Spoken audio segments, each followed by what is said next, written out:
कार्यक्रम में आज चर्चा होगी गणेशोत्सव की। महाराष्ट्र से लेकर देश के दूसरे हिस्सों तक गणपति उत्सव का उल्लास देखते ही बन रहा है। शहर शहर गणपति के स्वागत की भव्य और दिव्य तैयारियां की गई हैं। मुंबई से लेकर दूसरे शहरों में गणपति के पंडालों का रंग भी अब जमने लगा है। गणपति उत्सव के लिए अष्टविनायक के मंदिरों को भव्य तरीके से सजाया गया है। कहीं बप्पा के दरबार में अयोध्या की झांकी नजर आ रही है, कहीं बापा अनोखे संदेशों के साथ भक्तों को आशीर्वाद देने पधार रहे हैं। तो आज बात गणपति उत्सव की अनूठी झलक की करेंगे, साथ ही वो तस्वीरें भी दिखाएंगे जो आपका मन मोह लेंगी। खास मेहमानों का पूरा पैनल हमारे साथ मौजूद रहेगा जो पूरे विधि विधान पर विस्तार से आपको बताएंगे। लेकिन चर्चा की शुरुआत करें उससे पहले ये रिपोर्ट आपको दिखाते हैं।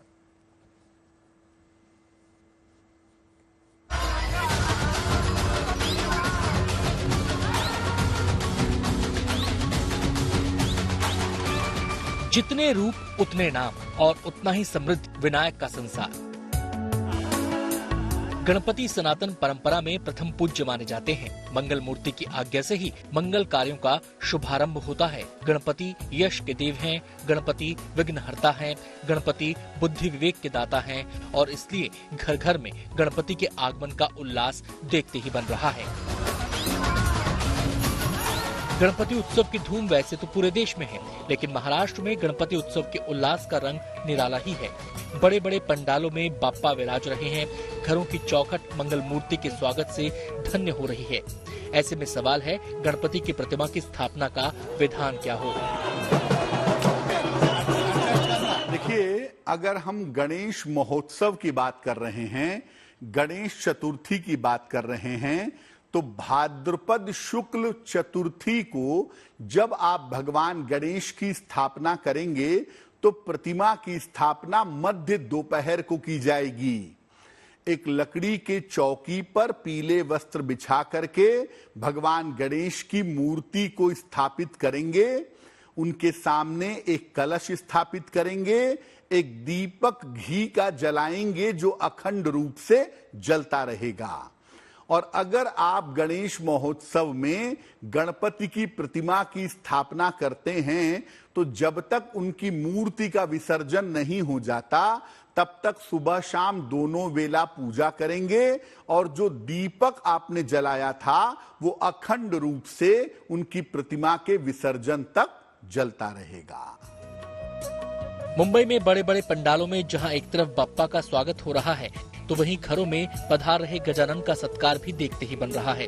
सभी को उस शुभ मुहूर्त का इंतजार है जब गणपति विधि विधान से उनके घरों में स्थापित होंगे। देखिए, भगवान गणेश की जो स्थापना होती है वो होती है भाद्रपद शुक्ल चतुर्थी को मध्य दोपहर के समय में, अभिजित मुहूर्त में, यानी लगभग दोपहर के 11:30 से 12:30 का समय जो होता है वो सबसे ज्यादा उत्तम समय है। उसी समय में भगवान गणपति की मूर्ति की अगर आप स्थापना करें तो आपके लिए शुभ होगा। हिंदू पंचांग में गणेश चतुर्थी के महापर्व का शुभारंभ भाद्रपद मास के शुक्ल की चतुर्थी से हो जाता है। 10 दिनों तक बाप्पा की महिमा का गान चारों ओर सुनाई देता है। इस महापर्व में लोग गणपति की प्रतिमाओं को घरों में स्थापित करते हैं। अनंत चतुर्दशी को बाप्पा विदा होते हैं। ऐसे में लोगों के मन में ये सवाल भी होता है क्या दिन के हिसाब से गणपति की पूजा के विधान भी अलग अलग होते हैं?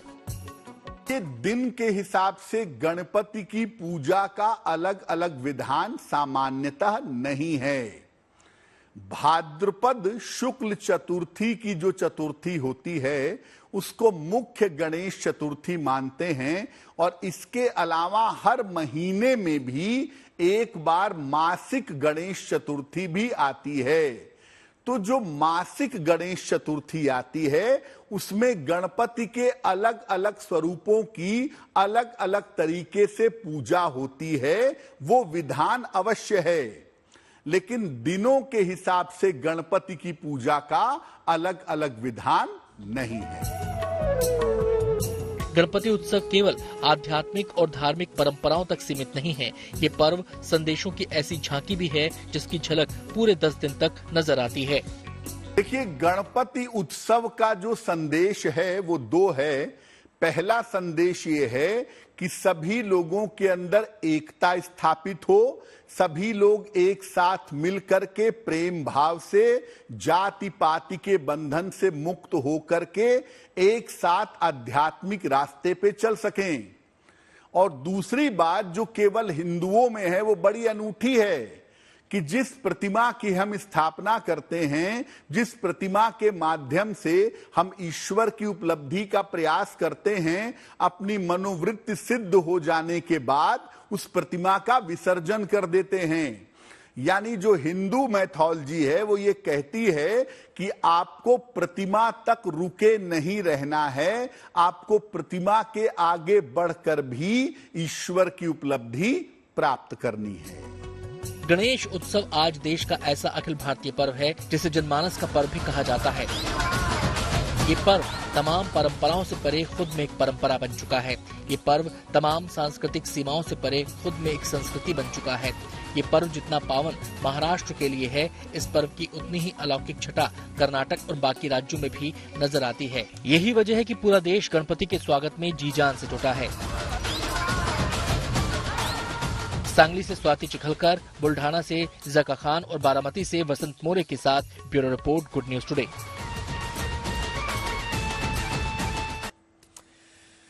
तो बप्पा पधार रहे हैं और भक्तजन बेसब्री से उनका इंतजार कर रहे हैं, और हम आपसे कह रहे हैं कि कॉपी पेन ले लीजिए, क्योंकि आज बप्पा की स्थापना से लेकर उनके पूजा विधि तक तमाम बातें डिटेल में आपके सामने होंगी। कैसी मूर्ति हो, क्या क्या बप्पा को अर्पित करना है, किस रूप में करना है, कैसे करना है, किस दिन कौन सी किस तरीके से पूजा आगे बढ़ानी है, ये तमाम चीजें, इससे जुड़े जो भी सवाल आपके मन में हैं, आज उनके जवाब आपको हमारे आचार्यों से मिलेंगे जो हमारे साथ इस चर्चा में हिस्सा है। तो कॉपी पेन ले लीजिएगा। सबसे पहले हम अपने आचार्यों से आपका परिचय करा दें। हमारे साथ पंडित अरविंद शुक्ला जी मौजूद हैं। इसके अलावा हमारे साथ आचार्य जेपी सिंह जी भी मौजूद रहेंगे इस चर्चा में। हमारे साथ वान्या आर्या जी भी मौजूद रहेंगी इस चर्चा में। डॉक्टर सुमित्रा अग्रवाल भी हमारे साथ इस चर्चा में शामिल रहेंगी। सबसे पहले मैं अरविंद जी का यहाँ पर रुख करना चाहूंगा। अरविंद जी, सबसे अहम सवाल जो लोगों के जहन में है वो ये है कि स्थापना का शुभ मुहूर्त क्या है और ये टाइम ब्रैकेट कितनी देर का होगा? सबसे पहले गणेश चतुर्थी की हार्दिक शुभकामनाएं सभी देशवासियों को और जीएनटी चैनल वालों को।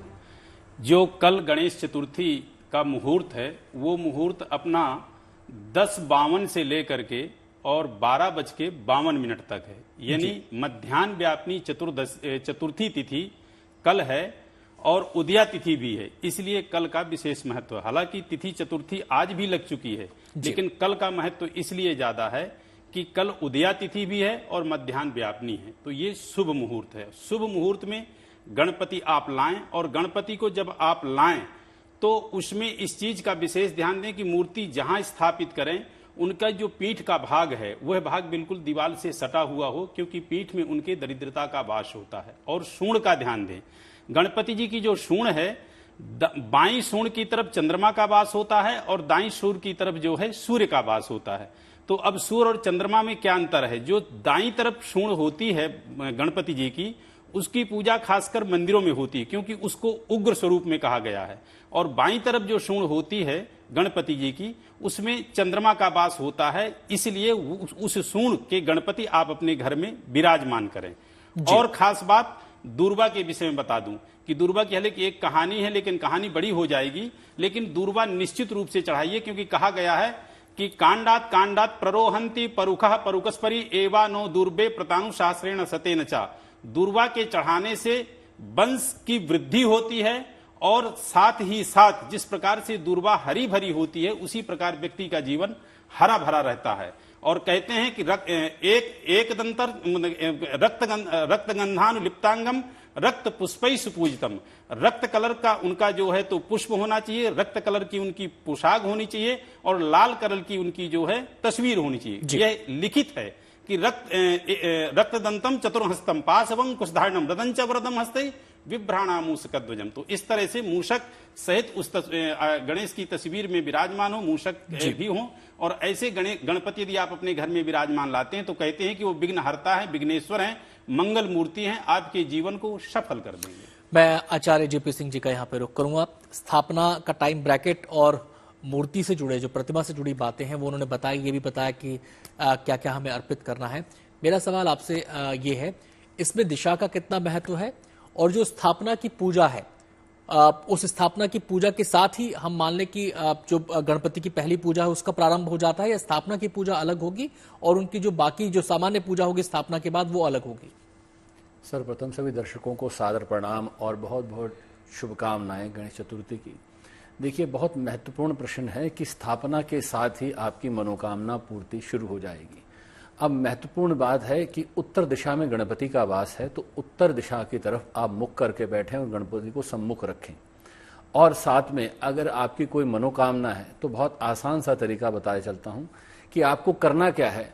आपको अपनी मनोकामना लिखनी है और उसके नीचे नाम लिखना है, और जहां गणपति के लिए आप जोत जला रहे हैं उसके नीचे वो रख देनी है। और अगर आप चांदी की जोत जला सकें या चांदी की थाली में रख के जला रहे हैं तो अति उत्तम है, नहीं तो जिसमें भी जला रहे हैं उसके नीचे आप रख दें तो बहुत उत्तम होगा।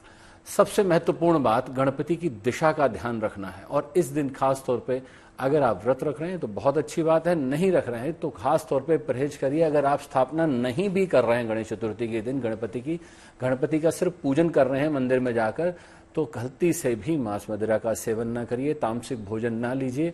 और इस दिन विशेषता ध्यान दीजिएगा, जो निषेध कहा गया है कि चंद्र दर्शन नहीं करने चाहिए। इस दिन चंद्र दर्शन करने से दोष लगता है, झूठा आक्षेप लगता है। भगवान कृष्ण को यह आक्षेप लगा था, तो इसलिए इस चीज का विशेषता ध्यान दीजिएगा।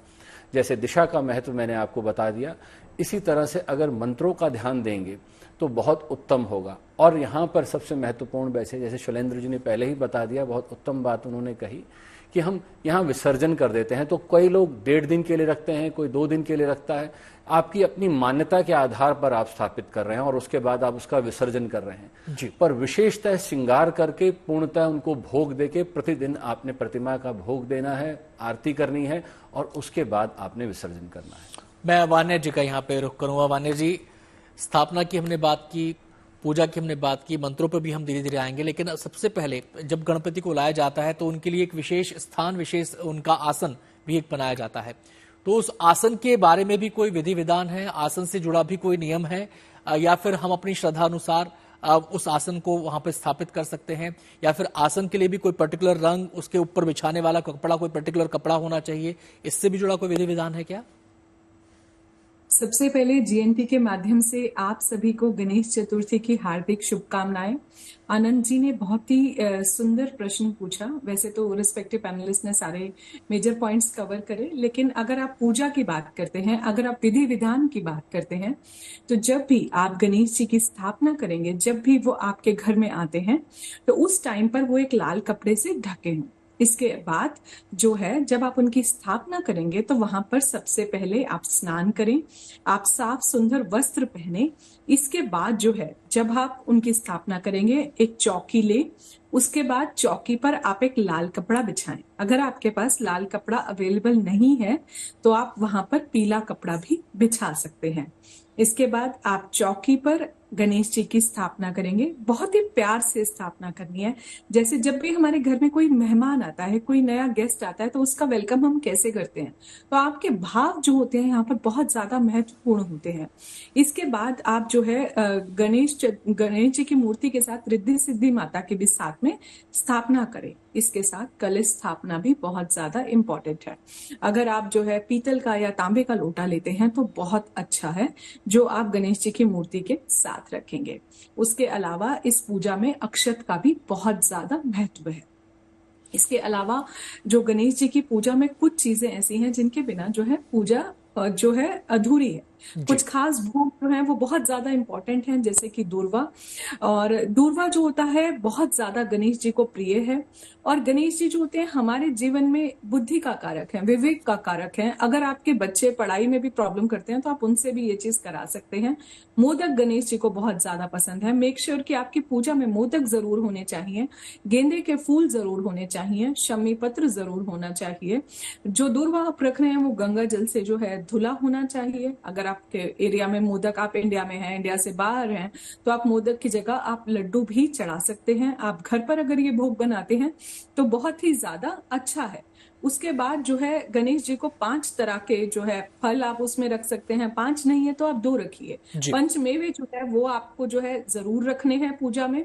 उसके अलावा जो है फल, फूल, मेवे, अक्षत, रोली, कुमकुम, सिंदूर भी जो है गणेश जी को बहुत ज्यादा पसंद है। तो ये छोटी छोटी चीजें जो है आपकी पूजा में ये सब चीजें अवेलेबल हो। घर में उस दिन कोई तामसिक भोजन ना बने, जी। कोई मांस मदिरा का जो है सेवन ना हो। आता हूं ये सब मानिया जी, मैं छोटी-छोटी आपके पास मैं सीधे इस समय रुकना चाहूंगा सुमित्रा जी का। सुमित्रा जी, बहुत सारे ऐसे भक्त होंगे जिनकी श्रद्धा तो होगी कि वो भी अपने घर में गणपति को लेकर आए, उनको स्थापित करें, लेकिन किन्हीं कारणों से वो ऐसा नहीं कर पा रहे हैं। जो लोग स्थापित नहीं कर पा रहे हैं, ये जो गणेशोत्सव के 10 दिन हैं, वो कैसे बप्पा को प्रसन्न कर सकते हैं? वो कैसी अपने पूजा के जरिए बप्पा के चरणों में अपनी भावनाओं का अर्पण कर सकते हैं? बिल्कुल। भगवान भाव भाव के ही भूखे हैं, हम लोग जानते हैं। तो सबसे महत्वपूर्ण जो कर सकते हैं कि संकल्प का बहुत महत्व होता है पूजा में। मैंने पहले भी कई बार बताया विधान में कि अगर हमारे शास्त्रों में भी बताया गया है कि अगर कोई भी व्यक्ति जो भगवान को मन से बुलाना चाहते हैं और वो मूर्ति नहीं खरीद सकते, तो वो किसी तस्वीर के साथ भी ये चीज कर सकते हैं। नहीं तो सभी के पास मोबाइल है, वो अपने स्क्रीन पे गणेश जी की तस्वीर को निकाल सकते हैं। नहीं तो मन में भी भगवान का ध्यान कर सकते हैं। और दाहिने हाथ में सबसे पहले उन्हें पुष्प लेना होगा, कुछ अक्षत लेना होगा, कुछ गंध लेना होगा, कुछ जल लेना होगा। इसके बाद वो संकल्प करेंगे अपना नाम गोत्र बोलकर, और संकल्प करने के बाद वो भगवान से जो भी उनकी कामना है, जैसे मान लीजिए अगर कोई विद्यार्थी है तो विद्या की कामना कर सकता है, जो धनार्थी है वो धन की कामना कर सकता है, पुत्रार्थी पुत्र की कामना कर सकता है, या रोगार्थी जो है वो आरोग्यता की कामना कर सकता है। ये करके वो संकल्प ले और 10 दिन की पूजा का वो संकल्प ले कि मैं रोज आपकी पूजा आराधना करूंगा। वो दिया जलाएं, अगरबत्ती जलाएं, और जो भी उनके पास फल फूल जो भी वो चढ़ा सकते हैं, वो मानसिक रूप से उसे इमेजिन करें कि यहाँ हमारे भगवान है, और वहां उसको चढ़ाएं और उस हिसाब से वो पूजा करें। विशेषकर फायदा यहाँ पर अभी मेष राशि, मिथुन राशि और मकर राशि को है, क्योंकि यहाँ पे 3 योग बन रहे हैं। तो इन 3 राशियों वाले लोगों को तो अवश्य ही पूजा करनी चाहिए। मेष वालों को मान सम्मान की प्राप्ति होती है। अगर बात करें मिथुन राशि वालों की, तो मिथुन राशि का भाग्योदय होगा ये पूजा करने से। और अगर बात करते हैं मकर राशि वालों की, तो उनको विशेष लाभ होगा, उनकी यात्राओं से भी पद में प्रतिष्ठा भी मिल सकती है। और अगर वो ये शेयर मार्केट ये सब करते हैं तो इसमें ट्रांजैक्शन में भी फायदा होता है। तो हर व्यक्ति को तो करना ही चाहिए, पर विशेष ये 3 राशियों को करना चाहिए। और जिनका चंद्रमा कमजोर है उनको भी जरूर गणेश जी की पूजा करनी चाहिए। आता हूं सुमित्रा जी आपके पास, और बहुत सारे प्रश्न हैं लोगों के, और हमारी कोशिश ये कि हर सवाल के जरिए हर उस बात को, जिज्ञासा को शांत करें अपने दर्शकों की जो गणेशोत्सव से जुड़ी उनके जहन में घूम रही है। मैं सीधे अरविंद जी का यहां पर रुख करना चाहूंगा। अरविंद जी, बातें स्थापना के बाद की, कितने दिन की स्थापना? 1.5 दिन की है, 3 दिन की है, 5 दिन की है, 7 दिन की, ऐसे अलग अलग दिवस की स्थापना होती है। ये स्थापना दिवस का क्या महत्व है? और ये लोगों के मन में ये भी आता है कि ये विषम नंबर में ही क्यों चलती है? इसके पीछे भी कोई वो है, या फिर हम 2 की भी कर सकते हैं, 4 की भी कर सकते हैं? देखिए, ऐसा है कि ये जो प्रथा है, प्रथा ऐसी है कि इस समय भाद्रपद शुक्ल पक्ष चतुर्थी को गणपति अपने भाई कार्तिकेय जी के यहाँ गए थे। वहां पे जब ये पहुंचे थे तो इनके पहुंचने के उत्सव में 11 दिन का विशेष उत्सव जो है रखा गया था। 11 दिन ना कहें, एक तरह से पूरा 15 दिन का था, लेकिन 11 दिन का विशेष उत्सव था। तो वैसे देखिए, व्यक्तियों की जितनी श्रद्धा हो, पूजा में कहते हैं कि भावो ही विद्यते देवो न पषाणे न वृणन्मये, भाव और श्रद्धा सर्वोपरि होती है। तो जिसकी जितनी श्रद्धा जितने दिन की है उतने दिन रखें, लेकिन इस चीज का विशेष ख्याल रखें। एक तो अखंड दीप प्रज्वलित रहे जितने समय तक जो है गणपति की वो स्थापना करें। वैसे 3 मतलब जो है बार उनका भोग अवश्य लगाएं, प्रातःकालीन, मध्याह्नकालीन और रात्रि को सायंकालीन। नहीं हो सकता है तो प्रातः और सायंकालीन तो बहुत जरूरी है। उसके साथ साथ विसर्जन जब आप करें तो पूरी तरह से उनका पूजन करके और पूरी तरह से उनको ढक करके फिर आप विसर्जन करें।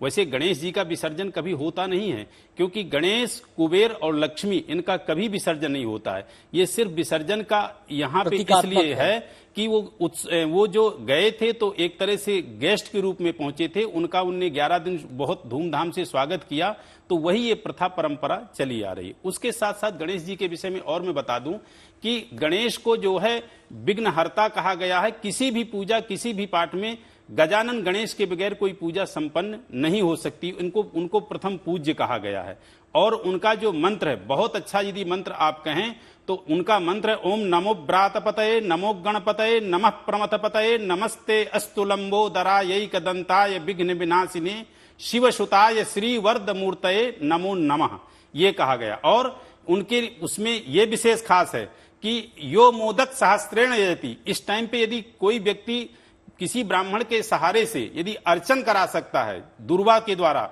सहस्त्र अर्चन, मोदक के द्वारा सहस्त्र, यो लाजर्यति और लाजा के द्वारा सहस्त्र अर्चन, तो बहुत अत्यधिक लाभ होता है। और जिनको भी यदि संतान की प्राप्ति नहीं हो रही है, वो यदि इन मंत्रों का जाप करती हैं तो भगवान गजानन क्या हैं, विघ्नहर्ता हैं। जब वो जीवन की हरेक परेशानी की, हरेक विपदा को नष्ट करते हैं, तभी खुशहाली आती है, तभी जीवन में धन धान्य आता है। आप देखें, हम कोई भी पूजा पाठ करने जाते हैं, प्रथम हमें याद आते हैं गजानन गणेश, और वहां से ही हमारी जीवन की सफलता की कुंजी खुलती है। चर्चा हो रही है गणेशोत्सव की, सीधे आचार्य जेपी सिंह जी का मैं यहाँ पर रुख करूंगा। आचार्य जी, स्थापना से जुड़े विधि विधान के बारे में हमने बात कर ली है। लोगों के जहन में ये भी है कि जो मूर्ति स्थापना करें, प्रतिमा की जो स्थापना करें, गणपति की जलाते हैं घर पे, उसे मंदिर में स्थापित करें या फिर घर के किसी और हिस्से में, ड्राइंग रूम में या किसी अलग कमरे में भी उसको स्थापित किया जा सकता है। और अगर वहां पे स्थापित किया जाता है तो फिर उस एरिया को उसी तरीके से ही ट्रीट किया जाएगा, उसी तरीके से उसको देखा जाएगा जैसे कि मंदिर है। देखिए, यहाँ पर महत्ता इस बात की है कि आप स्थापित कैसे कर रहे हैं और किस दिशा में कर रहे हैं। अब आज के परिवेश में देखें कि हमारे घर छोटे हैं या फ्लैट्स हैं, तो अब मंदिर जो ऑलरेडी आपने सजा रखा है उसके अंदर आप ये नहीं कर सकते कि किसी को हटाएंगे, भैया आप गणपति आ रहे हैं, आप सरकिए जरा, हमें गणपति स्थापित करने हैं। तो हम करते क्या हैं कि हम अपने ड्राइंग रूम में एक स्पेस बनाते हैं, जगह बनाते हैं और वहाँ जाकर गणपति को स्थापना देते हैं। तो उसके लिए सबसे महत्वपूर्ण बात ध्यान देनी है कि वहाँ उत्तर दिशा में स्थापित करना है और विशेषतः ऊंचा आसन देना है। कम से कम इतना तो हो कि आपके पैरों से ऊपर रहें, यानी आपके हाथ बराबर। इतना पटड़ा रखें या कोई भी चीज़ रखें, चौकी रखें और उसके ऊपर स्थापित करें। जैसे वान्या जी ने भी बहुत सुंदर रूप से समझाया कि कैसे आसन सजाना है, क्या करना है। हमारे घर में गेस्ट आ रहे हैं, तो देखिए, अगर आप एक गेस्ट की बात करते हैं, मेहमान की तरह लेके आ रहे हैं अपने प्रभु को, तो आप उनसे मनोकामना पूर्ति की भी बात कर रहे हैं, उनसे आप खुशहाली की भी बात कर रहे हैं। तो ये सारी चीज़ें अगर आप ध्यान रखते हैं तो उनका सत्कार, स्वागत कैसे करेंगे ये आप खुद जानते हैं। दूसरी बात, जैसे आपने पूछा कि जो नॉर्मल रूटीन में पूजा कर रहे हैं और गणपति की पूजा कर रहे हैं, तो आप जो रूटीन में पूजा कर रहे हैं वो करते रहेंगे, साथ में इसको आप जोड़ लेंगे। अब इस जोड़ने से सबसे महत्वपूर्ण बात यहाँ है कि आप यहाँ गणेश जी की आरती जरूर विशेषतः करेंगे। कई बार रूटीन में आप नहीं कर रहे होते हैं, तो इसको आप वहाँ पर जोड़ लेंगे और साथ में दोनों टाइम जैसे भोग देंगे। अगर आप मोदक नहीं दे सकते, आपको कुशा नहीं मिल रही है, कुछ नहीं मिल रहा है, तो मैं आपको सबसे आसान चीज़ बोल दूँ, आप 2 सुपारी लीजिए और उनका ही भोग दे दीजिए। गणपति को सुपारी अति प्रिय है। और सबसे आसान, अगर पान के पत्ते के साथ दे दें तो अति प्रिय, क्योंकि गणपति को पान बहुत प्रिय है। तो अगर ये सारी चीज़ें हम कर रहे हैं, 11 पान के पत्तों की माला अगर मात्र चढ़ा दें तो गणपति प्रसन्न हो जाते हैं और वो वरदहस्त करके आपको आशीर्वाद देने की बात करते हैं। तो इसलिए इन चीज़ों का विशेषता ध्यान दें तो निश्चित तौर पर लाभ मिलेगा। चलिए, मैं वान्या जी का रुख करता हूँ। वान्या जी, अब बात आ रही है अर्पण की, बात आ रही है भोग की। अब मैं केवल वो सवाल पूछ रहा हूँ जो एक आम भक्त के दिमाग में होंगे, जो इस पूरे उत्सव के दौरान वो चाहता है कि मैं पूरे विधि विधान से करूं और उसमें कोई त्रुटि न रहे। अब जहन में ये भी सवाल आता है कि जब गणपति को भोग लगा रहे हैं तो अगर मोदक है तो मोदक, नहीं तो कोई मिष्ठान, मान लीजिए हम लड्डू ही दे रहे हैं, तो वो उनकी संख्या कितनी होनी चाहिए, कितनी संख्या में उनको दिया जाए, ये बड़ा लोगों के जहन में सवाल घूमता है। बहुत ही पेक्यूलियर क्वेश्चन है और जेपी जी ने भी बहुत अच्छे से बताया कि लाइक कैसे हम प्रैक्टिकलिटी से हम सब चीजें कर सकते हैं, क्योंकि ईश्वर जो होते हैं वो हमारे भावों को देखते हैं। तो आनंद जी, आपने पूछा कि कितने मोदक हो सकते हैं, आपके आपकी जितनी आयु है, जितनी आपकी एज है, अगर आप उतने मोदक अवेलेबल करा सकते हैं तो आप उतने चढ़ाइए। अदरवाइज आप ऑड नंबर्स में चढ़ा सकते हैं, आप 1 चढ़ा सकते हैं, 3 चढ़ा सकते हैं, 5 चढ़ा सकते हैं, 7 चढ़ा सकते हैं। अगर आप वो भी नहीं कर पा रहे हैं, किसी भी कारणवश आप जॉब में हैं, बिजी हैं, वर्क प्लेस पर हैं, तो आपके घर में जो भी मिठाई है वो आप चढ़ा सकते हैं। कोशिश कीजिए अगर आप हरे रंग की मिठाई चढ़ा दें, पान का पत्ता चढ़ा दें, सुपारी चढ़ा दें।